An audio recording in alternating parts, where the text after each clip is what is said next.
19 бөлүм. Ошондон кийин Амондуктардын падышасы Нахаш дүйнөдөн кайтып, анын ордуна уулу падыша болду. Ошондо Дөөт атасынын мага кылган жакшылыгы үчүн Нахаштын уулу Ханунга ырайым көрсөтөм деп айтты. Атасы өлгөн Ханунга көңүл айттырыш үчүн Дөөт элчилерин жөнөттү. Ханунга көңүл айтыш үчүн Дөөттүн кулдары Амондуктардын жерине келишти. Бирок Амондуктардын төрөлөрү Ханунга: көңүл айтуучуларды Дөөт сага сенин атаңды сыйлагандыктан жиберди деп ойлойсуңбу?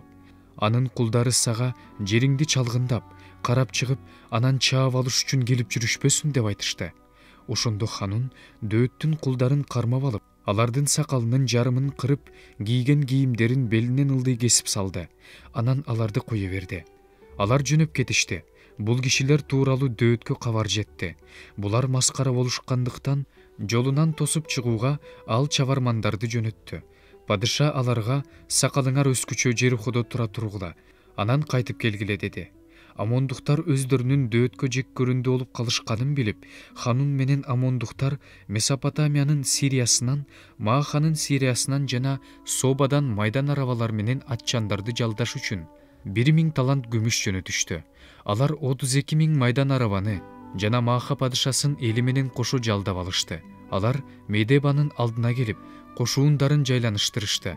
Амондуктар өз шаарларынан топ-топ болуп чогулушуп, майданга киришти. Дөөт бул тууралуу укканда, Жояпты баардык эр жүрөк аскерлери менен кошо жөнөттү. Амондуктар салгылашка киришти. Алар шаар дарбазасынын алдына катар-катар турушту. Ал эми келген падышалар өздөрүнчө талаада турушту. Жояп өзүнүн алдынан да, артынан да салгылашаарын билип, Исрайылдын тандамал жоокерлеринин ичинен мыктыларын тандап алып, аларды сириялыктарга каршы тизди. Ал эми калган элдин бөлүгүн Амондуктарга каршы катар тургузууну өз бир тууганы Абышайга тапшырды. Ал мындай деди: эгерде сириялыктар мени жеңип бара жатса, сен мага жардамга келесиң. Эгерде Амондуктар сени жеңип бара жатса, сага мен жардам берем. Кайраттуу бол, өз элибиз үчүн жана Кудайыбыздын шаарлары үчүн бекем турабыз. Теңир өзүнө жакканды кылсын.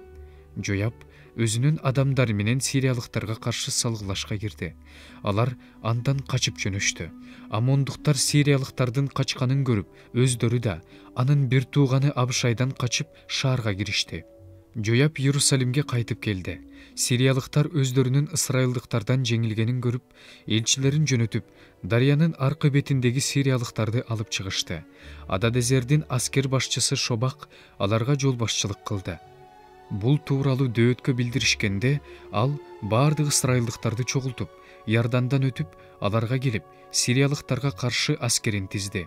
Дөөт сириялыктарга каршы салгылашка кирди. Алар аны менен согушту. Сириялыктар ысрайылдыктардан качып жөнөштү.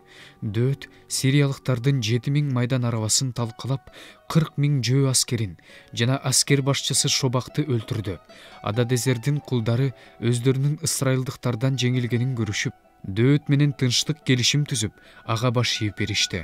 Ошондон кийин сириялыктардын Амондуктарга жардам бергилери келбей калды.